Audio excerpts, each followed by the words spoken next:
One night, in the middle of a frozen nowhere, a man stormed out of his tent into air so cold it could stop your lungs mid-breath. He was shaking, but not from fear. He grabbed the nearest soldiers by their fur collars and screamed one furious question into the wind. Do you think this winter is going to kill us? Do you think this is what stops us? Nobody answered. Nobody dared to, because everyone in that camp already knew the truth. This wasn't a Russian winter closing in around a trapped, freezing army. This was a Mongol commander standing in the snow, furious that anyone might think the cold was the enemy. Because the cold wasn't the enemy. The cold was the plan. Here's the fact that's going to break your brain. Napoleon invaded Russia and lost 500,000 men to winter.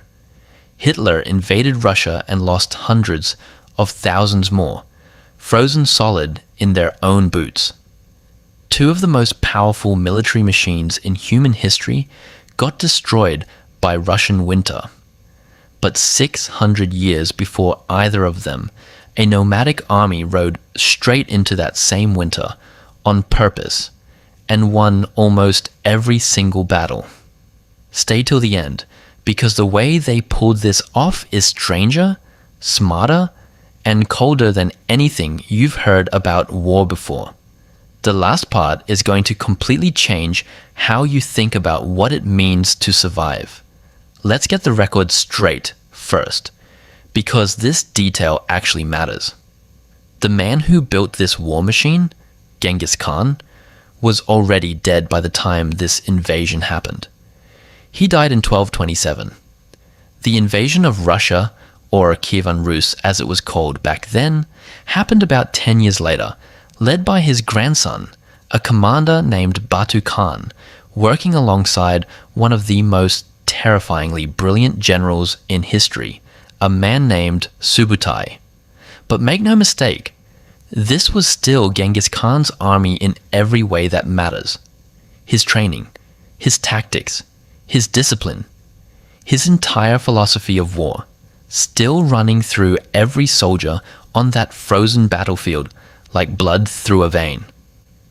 So when we talk about how Genghis Khan's army survived the deadliest winters in Russia, we're really talking about the machine he built outliving him and doing exactly what he designed it to do. Now here's where you need to imagine yourself standing in the middle of this. It's the year 1237. You're a soldier from the grassland of Mongolia, thousands of miles from home, standing somewhere in what is now Russia. The temperature has dropped so far below freezing that spit can crack before it hits the ground. Every breath comes out as a cloud of ice crystals. Any army from Western Europe, any army built around castles and roads and warm barracks would already be falling apart in these conditions. So why weren't the Mongols falling apart? Because unlike literally every other army in history that tried this, the Mongols weren't visitors to winter. Winter was their home turf. Growing up on the Mongolian steppe meant growing up in a place where winters already dropped to brutal, bone-cracking cold every single year. Long before they invaded anyone, Mongol families lived their entire lives moving with the seasons, herding animals across some of the harshest terrain on Earth. Their whole culture, their whole way of surviving, was built around one core skill, never needing to arrive somewhere safe, because you brought safe with you wherever you went. Picture their homes. Not wooden houses, not stone castles. Round felt tents called jurs, built specifically to survive howling winds and freezing temperatures, easy to collapse, pack up, and rebuild in a matter of hours. While a European army needed a city or fortress to survive winter, a Mongol army could build home, fresh every single night, in the middle of nowhere, in the middle of a blizzard, using nothing but felt, wood poles, and teamwork. Now let's talk about their horses, because this is where things get almost unbelievable. Mongol horses weren't like the tall, elegant war horses used in Europe. They were short, stocky, shaggy little animals, built like tanks and specifically bred to survive freezing steppe winters without needing much food. These horses could dig through snow with their own hooves to find frozen grass underneath, feeding themselves in conditions that would have starved a European war horse within days.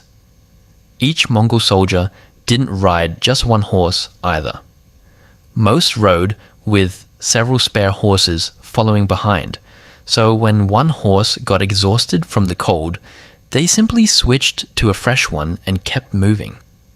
It's the ancient equivalent of never running out of battery because you're carrying 5 backup batteries with you at all times. And here's a detail that sounds almost too clever to be true. The Mongols didn't fight against frozen rivers, they used them. When temperatures dropped low enough, the massive rivers running through Russia, wide, deep, and normally impossible for an army to cross safely, froze into solid sheets of ice. Instead of struggling to get across these rivers, the way any invading army normally would, the Mongols simply rode straight over them.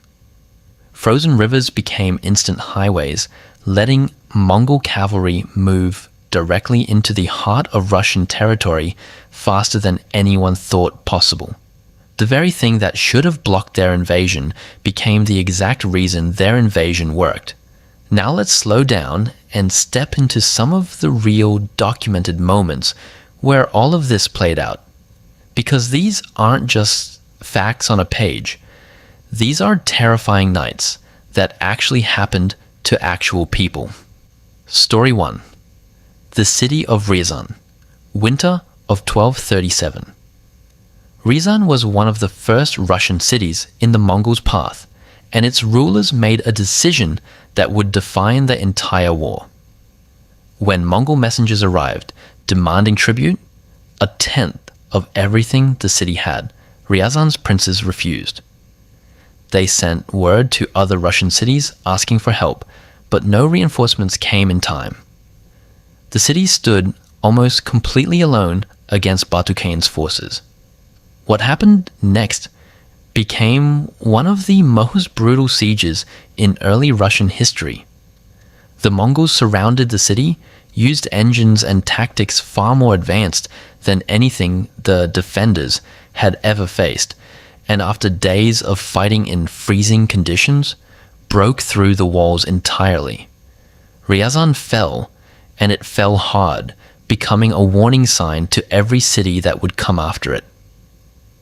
The lesson spread fast across the frozen landscape.